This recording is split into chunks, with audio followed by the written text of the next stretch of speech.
사도 바울의 전도 여행은 사도행전에서 총 3번으로 기록되고 있습니다. 그중 첫 번째 전도 여행이 이제 막 끝이 났습니다.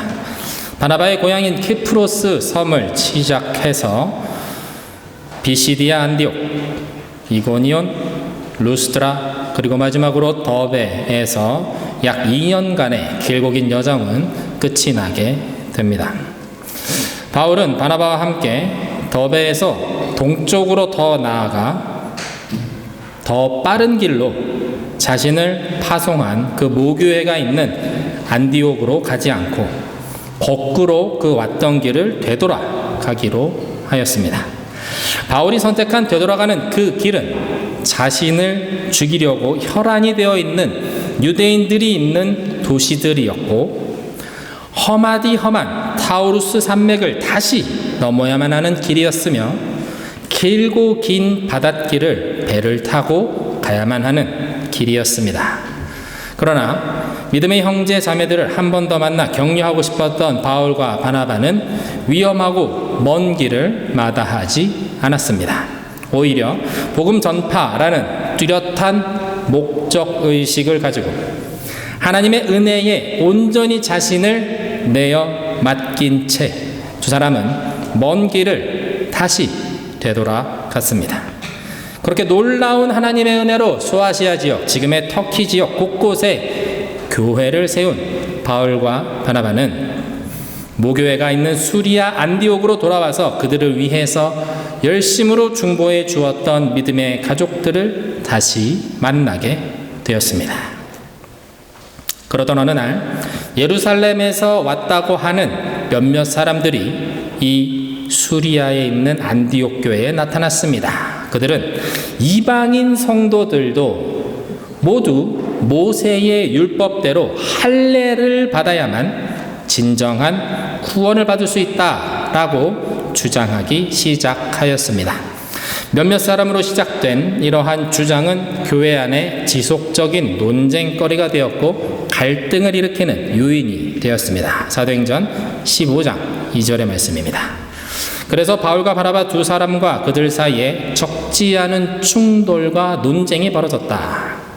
드디어 안디옥 교회는 이 문제로 바울과 바나바와 신도들 가운데 몇 사람을 예루살렘으로 올라가게 해서 사도들과 장로들을 찾아보게 하였다. 세번역 성경에서 충돌이라고 번역된 스타세오스라는 이 헬라어 단어는 폭동, 반란, 소요를 가리키는 말로 굉장히 격정적인 의견의 충돌이 이 안디옥 교회 안에서 결코 간과할 수 없는 수준으로 일어나고 있었다라는 것을 말해줍니다. 바울과 바나바 편에서 오직 믿음으로만 구원을 받을 수 있다고 주장하는 사람들과 예루살렘에서 온 유대인들 편에서 구원을 받기 위해서는 율법대로 할례를 받는 것이 맞다라는 두 개의 주장이 팽팽하게 맞서고 있었습니다. 교회가 둘로 나눠질 수도 있는 그러한 위기에 봉착한 것입니다. 결국 안디옥 교회는 예루살렘 교회에 대표단을 보내어 이 일에 대한 결론을 내려줄 것을 요청하게 됩니다. 사도 바울과 바나바를 중심으로 팀이 꾸려졌고 곧장 예루살렘을 향해 출발하였습니다. 사도 바울과 바나바 일행이 예루살렘에 도착합니다. 사도들과 장로들은 기쁨으로 이들을 맞이하고 소아시아 지역에서 일어난 하나님의 놀라운 역사를 그 두 사람으로부터 직접 전해 듣게 됩니다. 이방인들을 향한 하나님의 놀라운 구원의 역사는 그 누구보다 사도 베드로의 공감을 살 수 있었습니다. 베드로는 이미 로마의 백부장인 고넬료라는 사람을 만나서 그 가족에게 임한 성령의 역사를 두 눈으로 보고 그들에게 직접 세례를 베풀었던 장본인이었기 때문입니다. 그러므로 베드로의 증언을 통해서 이방인을 향한 복음 전파의 새로운 시대가 열렸음은 이미 사도행전 10장과 11장을 통해서 한 번 확인되었던 사안이기도 했습니다. 하지만 복음이 이방인들에게 계속해서 전해지고 새로운 교회들이 생겨날수록 유대인과 이방인 사이에서 이 할례와 율법에 관한 문제는 첨예한 논쟁거리가 되어 갔습니다. 왜냐하면 웬만한 도시에는 이미 디아스포라 유대인들이 오래전부터 와서 살면서 회당이라는 것을 만들어 그 회당을 중심으로 구약의 율법을 지키면서 살아가고 있었고, 이 유대인들을 중심으로 교회가 세워졌기 때문입니다. 사도행전 15장 21절의 말씀을 제가 읽겠습니다. 예로부터 어느 도시에나 모세를 전하는 사람이 있어서 안식일마다 회당에서 그의 글을 읽고 있습니다. 21절의 이 말씀은 사도 야고보가 한 말입니다. 그 말은 어느 도시든 회당이 있어서 디아스포라 유대인들에게 율법을 가르치는 것이 유대인들의 중요한 문화라는 것을 지금 말해주고 있는 것입니다. 말씀드렸다시피 디아스포라 유대인들은 일주일에 한 번씩 정기적으로 회당에 모여서 모세의 율법을 읽고 그 율법을 지키며 살아가는 사람들이었습니다. 모세를 전하는 사람이 있다라는 이 문장이 담고 있는 원어적인 의미는 모세가 사람을 세워서 자신의 이야기를 지금도 하게 한다라는 그런 뉘앙스를 가지고 있습니다.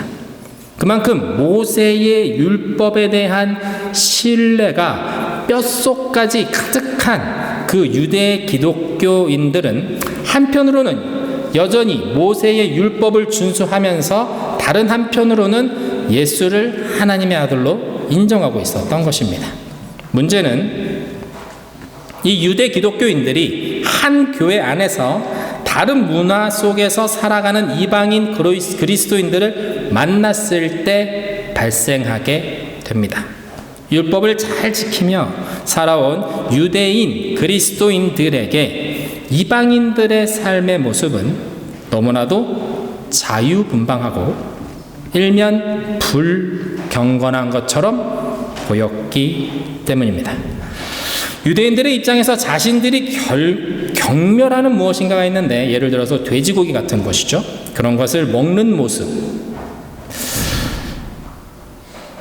우상의 제사에 바쳐진 음식을 아무런 거리낌 없이 사다가 먹는 모습, 그런 모습을 보면서 함께 한 교회 안에서 그리스도 안에서 형제요 자매라고 말하는 것이 이 유대인 기독교인들에게는 쉽지 않은 일이 되었다라는 것입니다. 그래서 이방인 그리스도인들도 할례를 행함으로 유대인들과 같은 방식으로 하나님을 섬기는 자들이 되는 것이 옳다라고 생각하게 된 것이죠. 반대로 예수를 믿는다고 하면서 여전히 그 율법의 잣대를 가지고 다른 사람을 정죄하며 그렇게 살아가는 유대인들을 이 이방인 그리스도인들이 바라보는 그 마음도 점점 불만으로 차오르기 시작했다라는 것입니다. 그렇게 갈등이 계속 있어 왔던 그런 교회 안에서 예루살렘에서 올라왔다라고 하는 유대인 그리스도인들이 당신들 이방인들도 유대인들과 같이 할례를 받고 모세의 율법을 이제는 지켜야 되는 것이 맞지 않겠는가라고 공식적으로 요구함으로써 이 수면 아래에 있던 문제들이 비로소 드러나게 된 것이죠.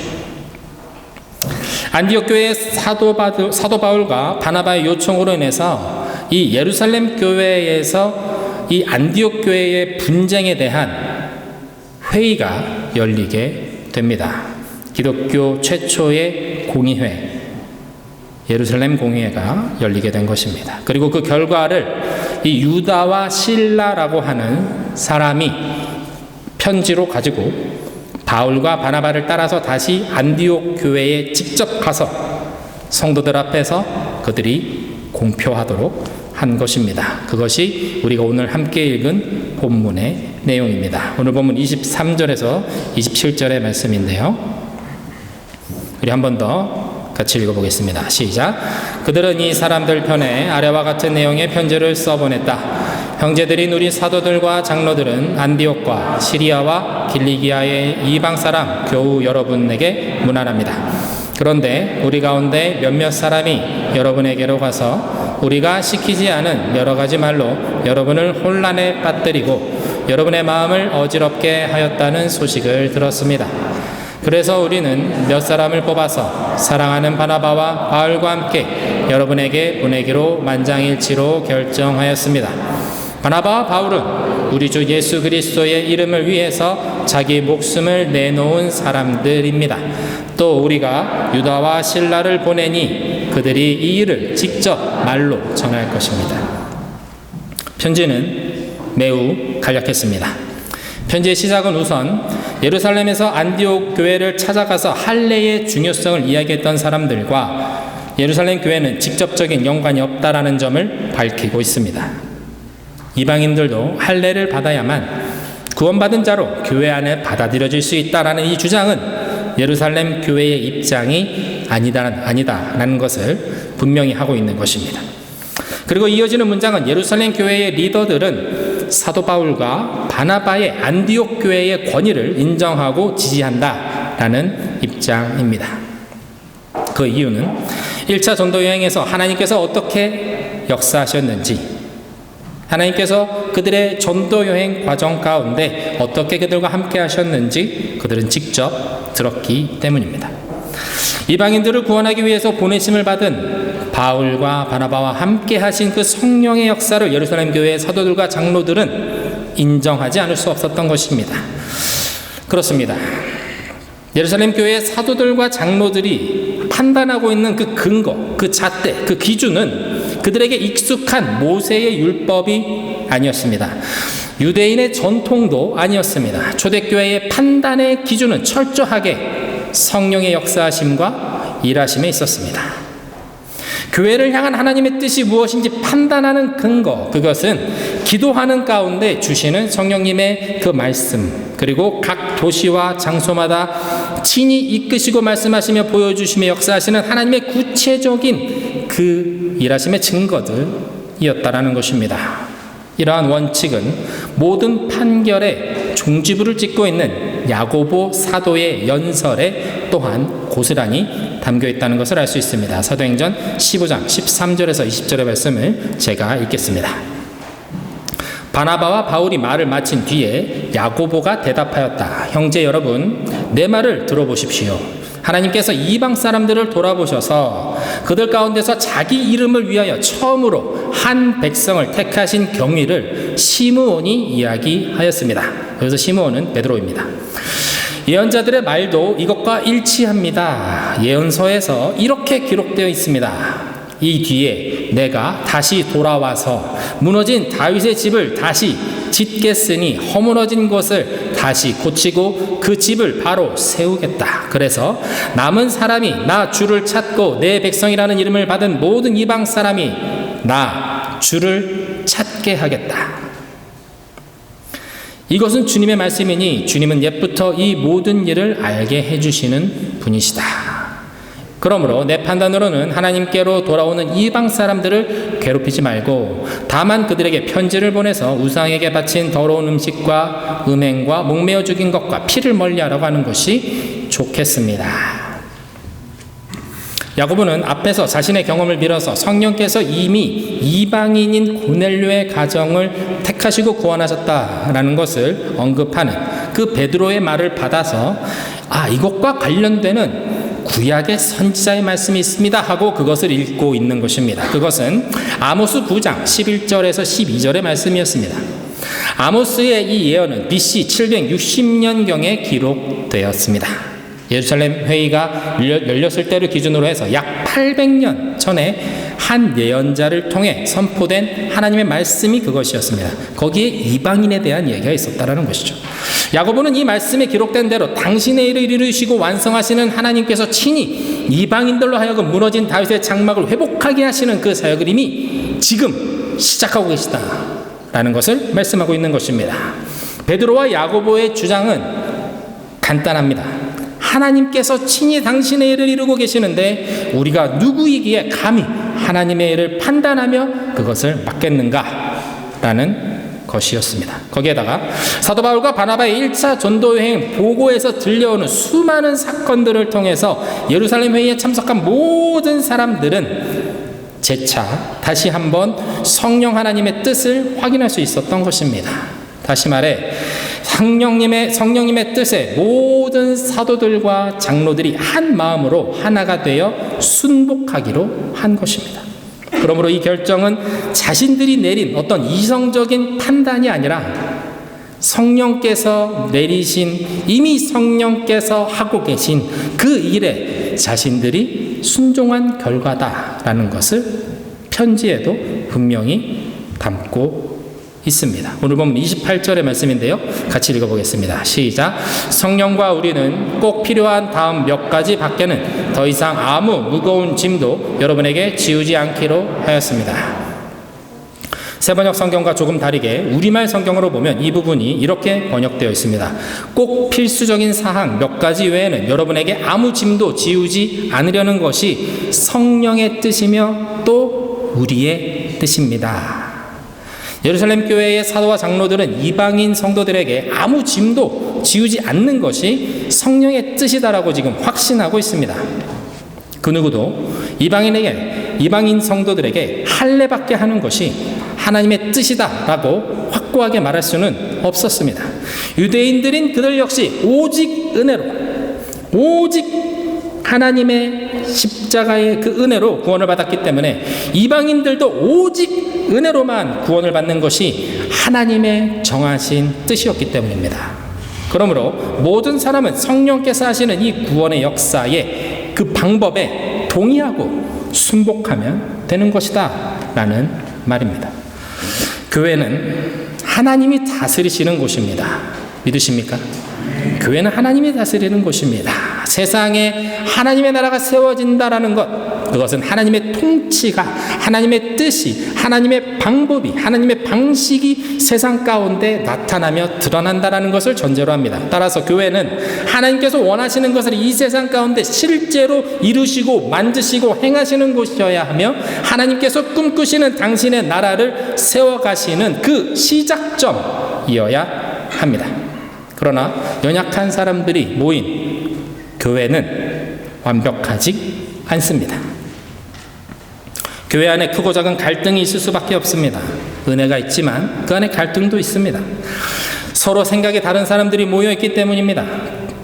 특별히 우리 교회는 다양한 교단의 신앙적 배경을 가진 사람들이 교파에 상관없이 함께 모여 예배드리고 있습니다. 그래서 조금씩은 예배하는 방식과 신앙의 강조점이 다를 수밖에 없습니다. 서로 다른 신앙의 배경을 가지고 있기 때문입니다. 그러나 바로 이 다름의 지점에서 우리는 두 가지의 가능성을 가지게 됩니다. 하나는 무엇이 옳은지를, 무엇이 더 나은지를 놓고 계속 논쟁하는 것입니다. 또 하나는 서로 다름을 인정하고 받아들이는 것입니다. 그리고 내가 가지고 있는 신앙생활에 부족한 부분, 없는 부분을 다른 사람을 통해서 발견하고 보다 성숙한 신앙으로 나아가는 기회로 삼는 것입니다. 신앙의 저변을 넓히는 것입니다.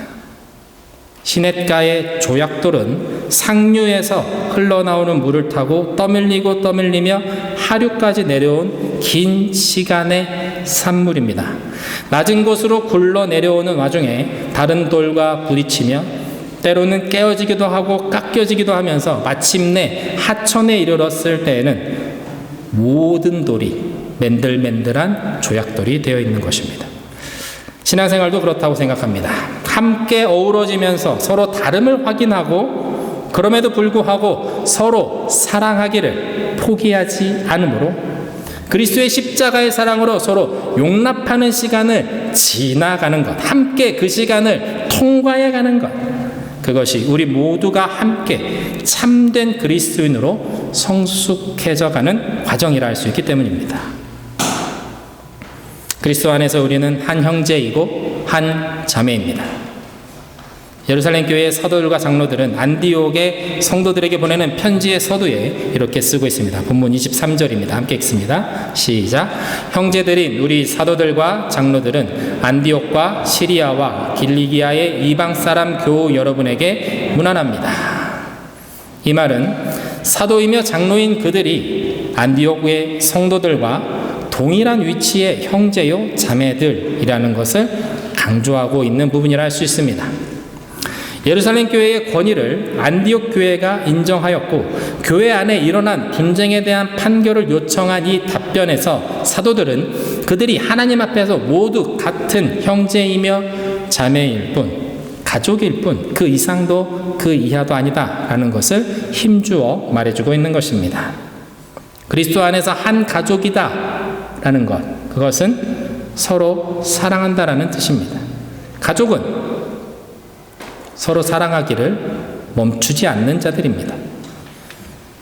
서로를 포기하지 않는 것이죠. 그리스도 안에서 가족을 이룬다는 것은 사람의 사랑으로 사랑하는 것이 아닙니다. 그리스도 안에서 가족을 이룬다는 것은 그리스도의 십자가의 사랑으로 사랑하는, 그리스도의 십자가로 사랑한다라는 의미입니다. 십자가의 사랑으로 구원함을 받고 용서함을 받은, 용납함을 받은 나와 당신은 예수 그리스도 안에서 참된 가족이라고 성경에서 말씀하고 있기 때문입니다. 편지를 받은 안디옥의 형제 자매들은 기뻐하면서 그 권면을 받아들였습니다. 할례를 받지 않아도 된다라는 결론, 그것도 그렇지만 무엇보다 그리스도 안에서 어떠한 멍에도 지게 하고 싶어 하지 않는 예루살렘 교회의 사도들과 장로들의 그 겸손한 마음과 진심 어린 사랑이 느껴졌기 때문입니다. 예루살렘 교회는 유다와 실라라는 두 사람을 직접 보내서 가장 진솔하고 정성을 다해서 안디옥의 이방인 성도들에게 편지를 낭독해 주었습니다. 그 진심 어린 배려와 사랑으로 인해서 안디옥 교회를 덮고 있던 긴장과 불신은 한순간에 물러가고 다시 복음의 생기를 되찾게 되었습니다. 서로 사랑하라 라는 주님의 가장 중요한 그 부탁의 말씀을 지켜낸 예루살렘 교회와 이 안디옥 교회는 율법을 넘어서서 서로 다름을 넘어서서 그리스도의 십자가의 사랑으로 온전한 한 몸을 이루었습니다. 사랑하는 미네본교회 성도 여러분, 결국은 사랑입니다. 결국은 사랑입니다. 사랑은 의무가 아닙니다. 사랑은 형식도 아니고 원칙도 아닙니다. 사랑은 서로 용납하고 기다려주고 존중하는 것입니다. 사랑이 율법의 완성이 된다라는 것은 우리 주님 예수께서 바로 그 사랑이 되셨기 때문입니다. 고린도전서 13장 1절에서 8절의 말씀, 사랑장인데 그것을 함께 읽으면서 오늘 말씀을 갈무리하면 좋을 것 같습니다. 내가 사람의 방언과 천사의 말을 하더라도 사랑이 없으면 소리나는 놋새와 울리는 꽹과리에 지나지 않습니다. 내가 예언하는 능력을 가졌고 온갖 신비한 것과 모든 지식을 이해하고 산을 옮길 만한 믿음을 가졌다 하더라도 사랑이 없으면 아무것도 아닙니다. 내가 가지고 있는 모든 것을 가난한 사람들에게 나눠주고 또 내 몸을 불사르게 내어준다고 해도 사랑이 없으면 그것이 나에게 아무 유익이 되지 않습니다. 사랑은 오래 참고 친절하며 질투하지 않고 자랑하지 않으며 잘난 체 하지 않습니다. 사랑은 버릇없이 행동하지 않고 이기적이거나 성내지 않으며 악한 것을 생각하지 않습니다. 사랑은 불의를 기뻐하지 않고 진리와 함께 기뻐합니다. 사랑은 모든 것을 참으며 모든 것을 믿으며 모든 것을 바라고 모든 것을 견딥니다. 사랑은 결코 없어지지 않습니다. 함께 찬양하며 기도하면 좋겠습니다.